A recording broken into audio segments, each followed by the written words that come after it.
Hey everyone, I'm Jason Gillette here. I just wanted to make a really quick video on how to lock your key fob in the vehicle, otherwise known as beach mode. So if you're going down to the lake, the river, the ocean, want to go swimming, don't want this in your pocket so it doesn't get wet, get wrecked, don't have to carry it in a Ziploc bag, whatever.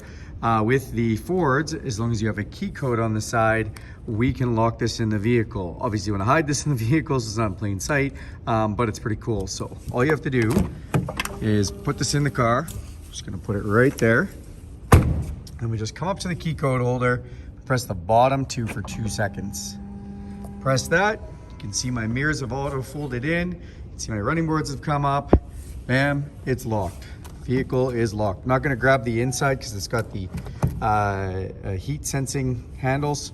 Well, actually, if I do that right now, it should still be fine, and it is. Now you can just put your code in and unlock the vehicle, which is great. Or in this case, I'll grab the key fob from inside, hit the unlock, and we're good to go. All right, everyone, thanks for watching.